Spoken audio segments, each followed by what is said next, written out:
In this video, I'll be talking about sources of radiation. Suitable sources must be both powerful and stable in the desired wavelength region.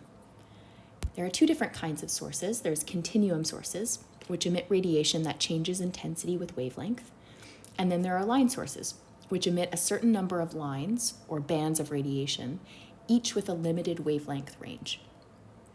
Now, one type of line source is the laser.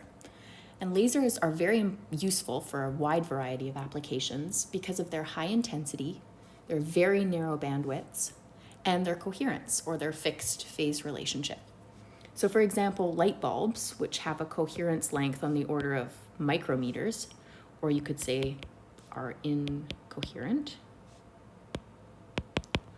whereas lasers have a coherence length on the order of centimeters or even meters, and are therefore coherent. And the term laser is actually an acronym for light amplification by stimulated emission of radiation.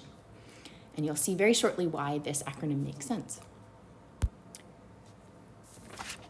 So the heart of the device, or the laser, is the lasing medium, as you can see here. And this can be either a solid crystal like ruby, a semiconductor like gallium arsenide, a solution of organic dye, or even a gas like an argon ion laser or a HeNe, or helium neon laser. Now, the lasing medium is activated or pumped by an external source, either by optical or electrical means. Then the radiation produced by the lasing medium from the pump laser, or pumping source, is passed back and forth through the medium many times by a pair of two parallel mirrors. And so additional photons are generated with each passage through this lasing medium between the two mirrors, leading to enormous amplification. In addition, any non-parallel radiation escapes throughout this process, being reflected between the two mirrors. Now, one of these mirrors, as you can see here, is coated with a thin layer of reflecting material so that some of the beam can leak or be transmitted so that you can actually get and use your laser beam. So there are 4 processes that occur during laser action. Just gonna switch my pen here. Oops, sorry. So there's pumping, there's spontaneous emission, stimulated emission, and there's absorption. And all of these are happening throughout the laser process. So if we take a look at pumping, in the case of let's say a molecular laser, as this example shows, higher electronic and vibrational levels become populated, as you can see in this excitation phase here. And then these excited vibrational states relax to the lowest excited electronic state, releasing some heat in the process. And then ideal lasing materials have long-lived, or sometimes called metastable, excited states. And so that's a really important aspect of lasers. Now in B, you can see that spontaneous emission is a random process that occurs by which excited species lose their excess energy via good old fluorescence.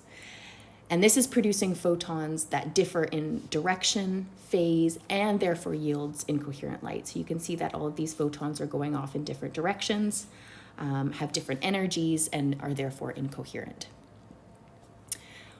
And so we don't want that. That's not leading to light amplification. What we want is stimulated emission, which is the basis of laser behavior.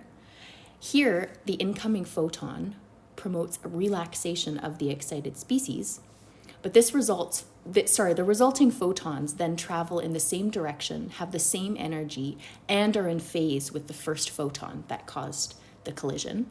And this results in stimulated emission, which is therefore totally coherent with the incoming radiation. And this results in light amplification, which is what we want.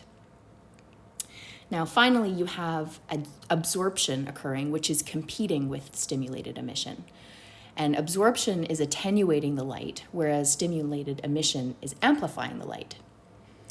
And in order to have light amplification in a laser, the number of photons produced by stimulated emission must exceed the number lost by absorption. In other words, there must be a population inversion. And so this figure here is showing both cases, so both a non-inverted and an inverted population. So in A, you can see that there's no inverted population. So all of the species here are in the ground state and are not excited. And the incoming radiation is therefore attenuated by absorption when those species in the ground state absorb some of that light to be excited. However, in B, where you have a population inversion, as you can see here, the species are already in an excited state, and this is created by the pumping source. This results in a net gain in emitted photons by stimulated emission, which therefore results in light amplification, or lasing, which is what we want.